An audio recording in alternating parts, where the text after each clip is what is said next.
What's going on, friends? I've got here a 2012 Nissan Altima. Are you having an issue on your Altima where you put your car in reverse and the backup lights don't turn on? Well, I'm going to use this car to show you where you can find the fuse for your backup light, and I'll show you where you can replace the backup light as well. So to begin with, the fuse is going to be inside the car down here. Just pull that down like so. It is a 10 amp fuse number 4 located on the top here. So this is the fuse in question. I'm pulling it out so you can see what a good fuse looks like.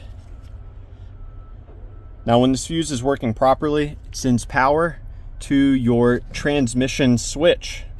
That is the switch that when you put the car in reverse sends power to the rear backup lights. So that transmission switch, it's called the range switch. It's under the hood. I'll show you briefly how to get to it. There's 10mm screw here and here. You pull this up and out.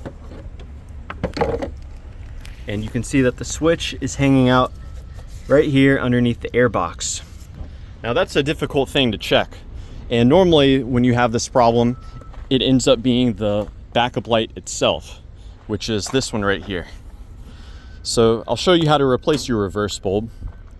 So on the inside of the car, there's a trim piece here.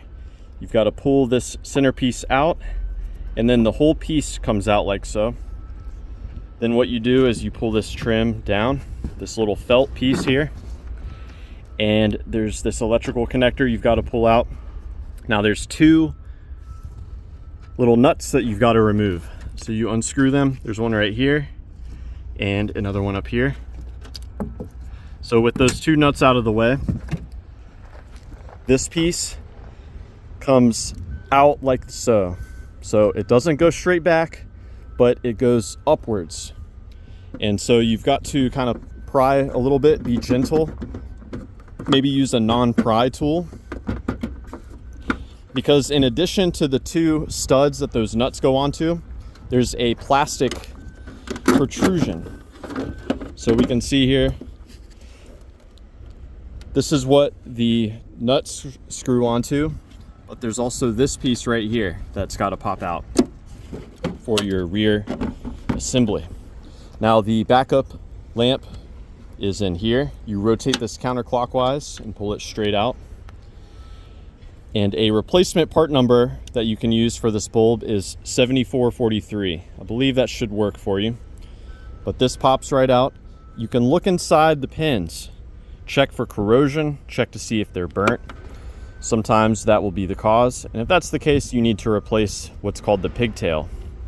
And when you install your new bulb, you can use dielectric grease on that connector. You push this back in, and it's got to rotate clockwise to lock into place. And when you reinstall this, line up that little protuberance, and it should go back in like so, and the studs pop out here. Now the power that we talked about from that fuse goes to the transmission range switch. The power for the backup light comes in on this purple wire on this connector, and you'll note after the connector it changes from purple to black red, but the purple wire here is what should have power when your car is in reverse. So yeah, I hope that this information was helpful for you. Please do let me know down below if you have any questions or any advice about the backup lamps on your Nissan Altima. Thanks for watching.